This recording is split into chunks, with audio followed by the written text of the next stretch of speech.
Today I'm going to teach you how to make an awesome healing salve. Now, the first step in a good healing salve is to infuse the herbs into your oil. And you can do this two different ways. One, you can put it in a jar and have the herbs in it, shake it a couple times a day for about 3 to 4 weeks. Well, me, I'm too impatient for that route, so I'm doing the double boiler method. So what we have here is a double boiler, and you don't necessarily have to have a double boiler. It can be as easy as setting up a pot with a bowl on top. Just make sure that whatever bowl you're using on the top is not aluminum. So this healing salve we're going to make today does awesome.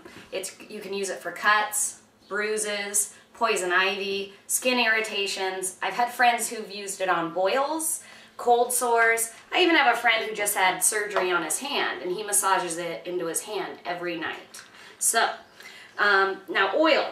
You can use anything from an olive oil to an almond oil.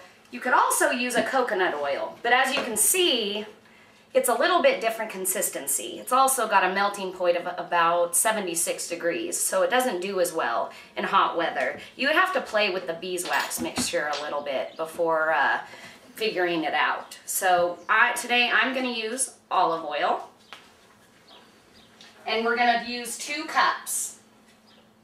Now what you want to make sure of is that your double boiler is at a very low temperature. You get it up to a boiling and then set it to low, because you don't want to deep fry your herbs.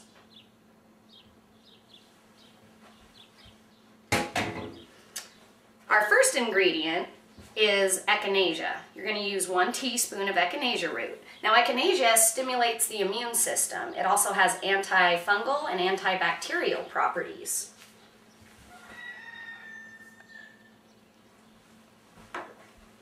The second ingredient we're going to use is 2 tablespoons of comfrey leaf. Now comfrey speeds the healing of wounds and skin conditions. It's recommended for external use because it contains a liver toxic alkaloid, which the plant uses to fight off herbivore insects.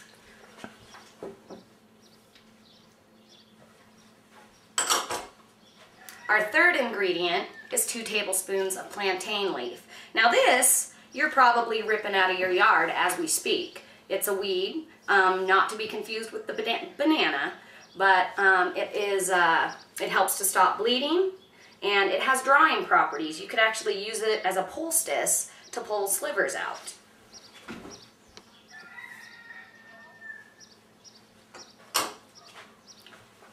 Our next ingredient is a tablespoon of calendula flowers.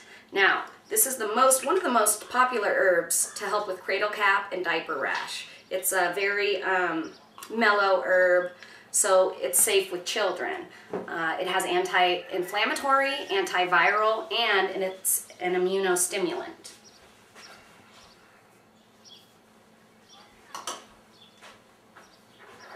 Next is a teaspoon of yarrow flowers, which actually naturally grows here in Central Oregon. Now it also helps to stop bleeding, it's an anti-inflammatory and astringent, and aids in healing wounds.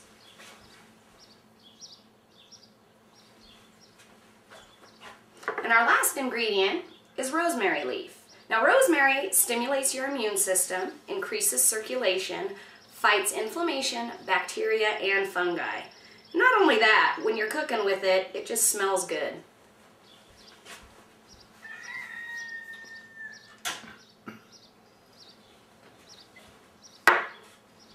Now, what we're going to do is we're going to let this double boil for approximately 3.5 hours. Now, take note of what the color of the olive oil was when I poured it in, and then check out what it's going to look like when we pour it out. Alright, so our herbs have been infusing in our olive oil for about 3.5 hours.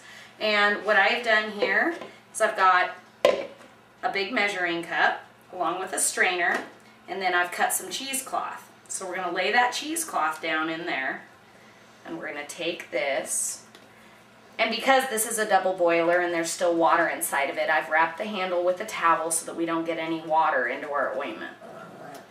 So now what we do, pour it through the cheesecloth and the strainer. And let that seep through.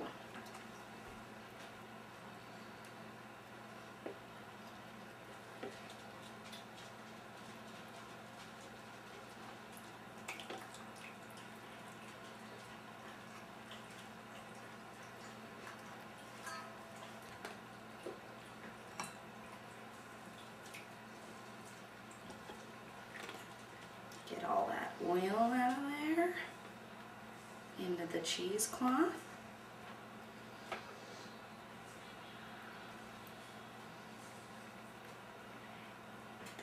And then we're going to take this,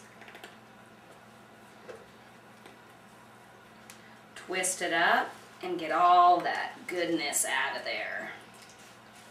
Now I suggest letting your oil cool for a while before you do this, because this can be painful. I've done it when it's hot, and it's not any fun. So once we get all that goodness out of there, we're going to just discard our herbs. Now comfrey, one of the ingredients actually in this little packet, will help the decomposition of your compost pile. So if you want, throw the herbs in your compost pile. It'll just help.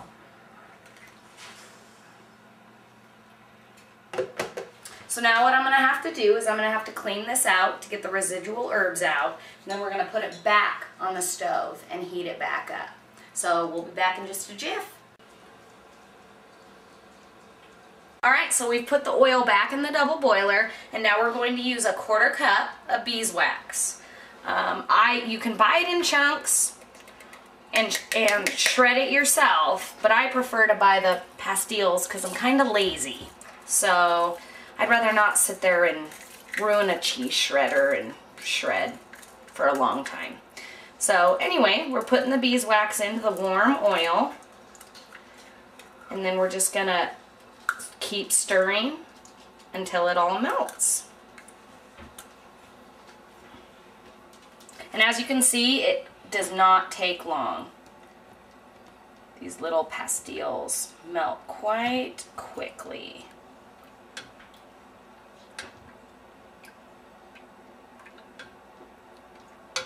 Very quickly.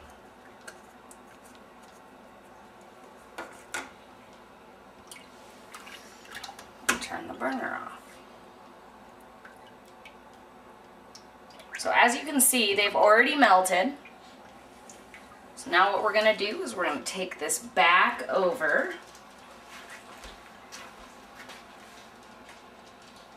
and pour. So grab my towel.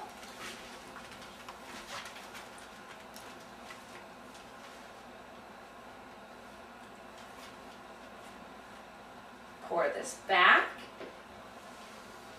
into whatever you're going to use to pour into your containers.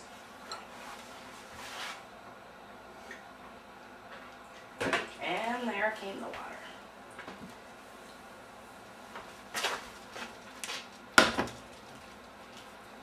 So while that's cooling for a minute, I want to talk containers, because you don't necessarily have to go out and buy containers like I do. Shallow jars work well. If you have an awesome best friend like I do, she saves you baby jars. These work awesome as well. You can reuse old lotion containers, just clean them out, reuse them. Chapstick containers, if you want something on the go. And then if your kids have paints, once the paints are out, clean them up and use them for little travel guys, backpacks, whatever, school bags. In fact, if I can get my son to acknowledge me, Abram,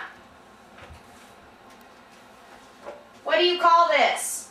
Boo-boo juice. Say it one more time loud. Boo-boo juice. Okay, boo-boo juice. And he has a little thing of it in his backpack.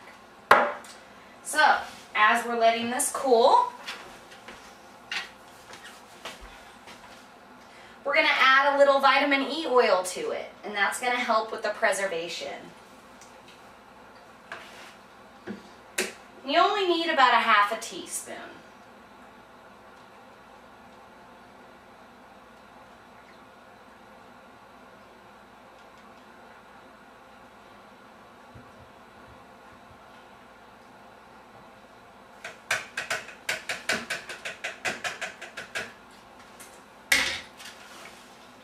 I'm going to stir that in.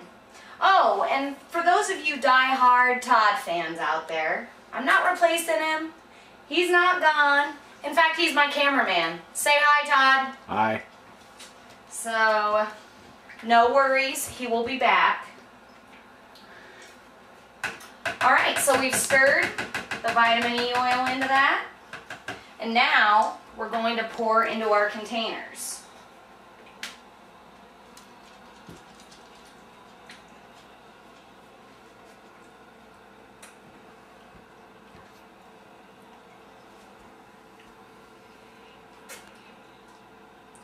Make sure to leave a little head space in your containers.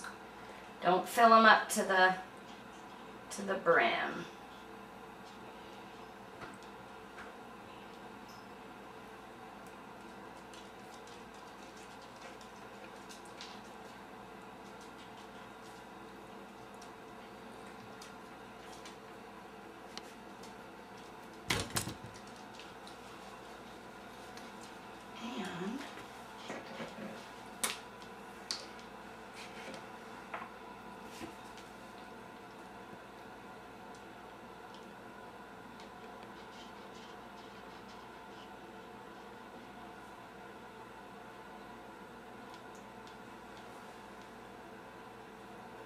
Now this yields, obviously, since you're using a cup of olive oil, it's going to yield about 2 cups.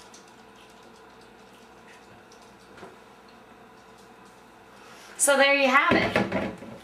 Now you're going to let those sit, solidify up, and here is what you get with the finished product. Obviously, we use a ton of it.